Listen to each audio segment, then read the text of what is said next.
محمد وعلى محمد.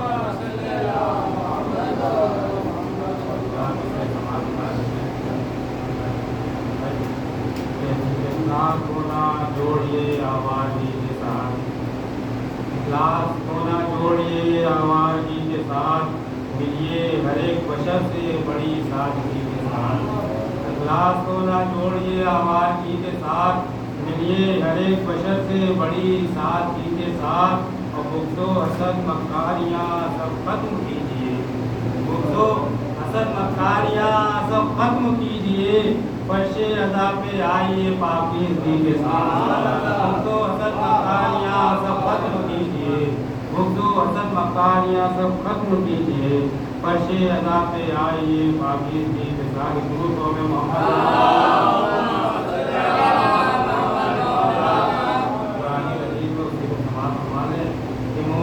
ہوتی مکمل ہے دعا ایک سے ایک, مومنو ہوتی مکمل ہے دعا ایک سے ایک. 12 معصوموں کا درد ہے سجا ایک سے ایک. مومنو ہوتی مکمل ہے دعا ایک سے ایک, 12 معصوموں کا درد ہے سجا ایک سے ایک. وہ پنجے تن پاک کا دیتے ہیں وسیلہ ہم جب, پنجے تن پاک کا دیتے ہیں وسیلہ ہم جب. ہم کو دیتا ہے خدا دے تو صلہ ایک سے ایک, ہم کو دیتا ہے خدا دے تو صلہ ایک سے ایک. ہم تو جاتے ہی نہیں چھوڑ کے در حیدر کا, ہم تو جاتے ہی نہیں چھوڑ کے در حیدر کا. نہ خدا مانگنے والوں کو ملا ایک سے ایک, نہ خدا مانگنے والوں کو ملا ایک سے ایک. شیر دیکھے فرش غم جو بھی بچھاتا ہے یہاں مولا کا, فرش غم جو بھی بچھاتا ہے یہاں مولا کا. خلد سے فاطمہ دیتی ہے دعا ایک سے ایک, خلد سے فاطمہ دیتی ہے دعا ایک سے ایک. خلد سے فاطمہ دیتی ہے دعا ایک سے ایک. وہ بھیج کر خط کو جری نے نہیں دیکھا مڑ کر, بھیج کر خط کو جری نے نہیں دیکھا مڑ کر. سورما کوئی بھی آگے نہ بڑھا ایک سے ایک, سورما کوئی بھی آگے نہ بڑھا ایک سے ایک. سورما کوئی بھی آگے نہ بڑھا ایک سے ایک. مومنو کون منافق ہے یہ جانو تو ذرا, مومنو کون منافق ہے یہ جانو تو ذرا. یا علی نام کا نعرہ تو لگا ایک سے ایک, یا علی نام کا نعرہ تو لگا ایک سے ایک. اور تو دوزخ میں جلے گا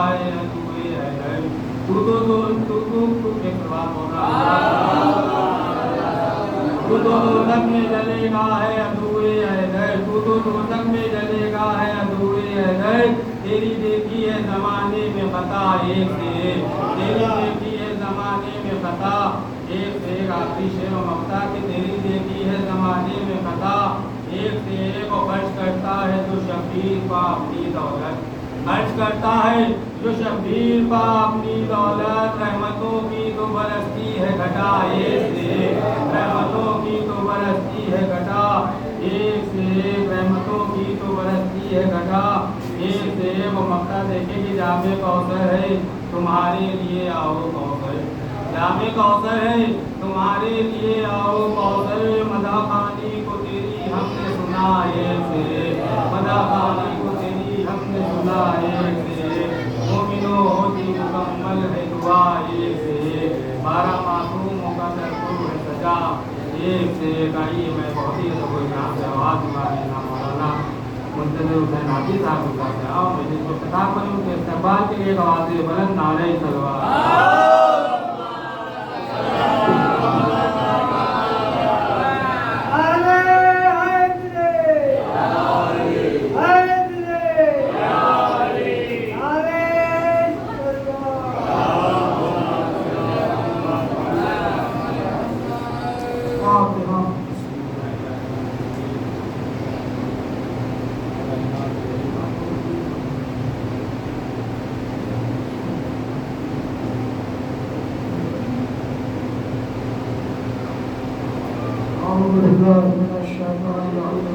بسم الله الرحمن الرحيم.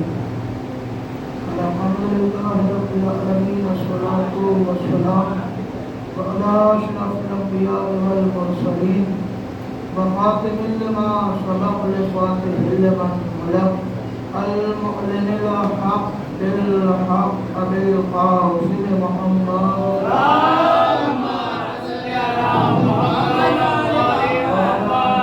الطيبين الطاهرين المعصومين المظلومين الذين كتب الله عنهم الرضا ويطهرهم تطهيرا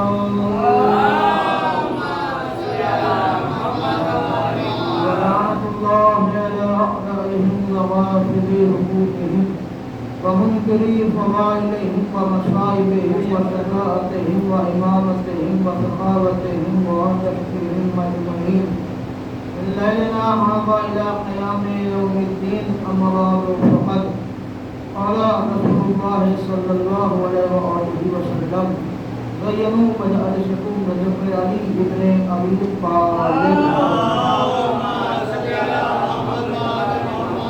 سامعین مکرم معظم برادران ایمانی قبران ملت مددگاران آقا حسین علیہ السلام آپ کے سامنے بڑی مشہور و معروف حدیث کہ آپ تمامی حضرات اس کا ترجمے سے بھی باقاعدہ واقف ہوگی کہ ہر خطیب ہر علماء ہر عالم ہر ذاکر اپنے اعتبار سے اپنی علمی صلاحیت پر اس پہ گفتگو کرتا ہے، لیکن آج کچھ معلومات آپ کی بارگاہ میں عرض کرنا ہے کہ نبی نے ارشاد فرمایا زینوا مجالسکم بذکر علی بن ابی طالب کہ زینت دو اپنی مجلسوں کو علی کے ذکر سے، سجاؤ اپنی مجلسوں کو علی کے ذکر سے، نکھارو اپنی مجلسوں کو علی کے ذکر سے۔ لیکن آپ اگر غور کریں تو لغوی اعتبار سے مجلس اسے کہا جاتا ہے کہ جہاں کچھ افراد جمع ہو جائیں تو اس کو مجلس کہا جاتا ہے، لیکن آپ اگر مشاہدہ کریں اپنے اس معاشرے میں تو آپ نے یہ بھی دیکھا ہوگا کہ ہمارے برادران کے بڑے بڑے جلسے، بڑی بڑی تقریریں اور بڑے بڑے اجلاس اور محفلیں ہوتی ہیں، لیکن آج تک کسی کے اشتہار میں، بینر میں، پوسٹر میں آپ نے مجلس کا نام نہیں دیکھا ہوگا۔ کسی عنوان سے بھی ہو، شعبہ اسلام کے نام سے جلسہ کیا جائے، اجلاس کسی بھی نام سے ہو، عنوان سے ہو، مگر آج تک کسی نے کسی اشتہار میں مجلس نہیں لکھا، کیونکہ اس لیے کہ لغوی اعتبار سے تو مجلس اسے کہتے ہیں کہ جہاں چند افراد جمع ہو جائیں، لیکن حقیقت کے اعتبار سے مجلس وہ ہوتی ہے جس میں علی کا ذکر کیا جائے۔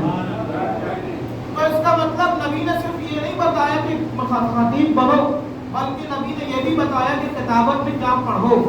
اور آج کے دور میں مجھے لگتا ہے کہ اس کی زیادہ ضرورت ہے کہ ملت کو اس حدیث کو پڑھنا چاہیے، غور کرنا چاہیے کہ نبی نے کہا کہ زینت تو اپنی مجلسوں کو علی کے ذکر سے، سجاؤ اپنی مجلسوں کو علی کے ذکر سے، کیونکہ اس لیے کہ علی کا ذکر خالی علی کا ذکر نہیں ہے، بلکہ علی کا ذکر میرا ذکر اللہ کا ذکر، اور جو اللہ کا ذکر ہے وہ عبادت ہے۔ تو اس کا مطلب ہم علی کا ذکر کرتے ہیں لیکن اللہ کی اس کے ساتھ عبادت بھی کرتے ہیں۔ اگر آپ کو یقین نہ ہو تو ابھی دلیل دے دیں کہ ابھی ہم فضائل پڑھیں گے اور آپ سبحان اللہ کہیں گے، جزاک اللہ کہیں گے، ہم فضائل تو مولا علی کے پڑھیں گے، تو آپ کو کیا کہنا چاہیے؟ آپ کہیے سبحان علی، جزاک علی۔ اچھا چلیے فضائل ہم پڑھ رہے ہیں، آپ ہمارے لیے کہہ دیں کہ سبحان منتظر، جزاک منتظر، لیکن فضائل ہم پڑھ رہے ہیں، اب فضائل مولا علی کے پڑھ رہے ہیں، آپ کہہ رہے ہیں سبحان اللہ، جزاک اللہ، سبحان اللہ، جزاک اللہ، کیونکہ یہی تو نبی نے بتایا کہ سنو گے علی کو اور پکارو گے اللہ کو۔ ایک درود پڑھے گا محمد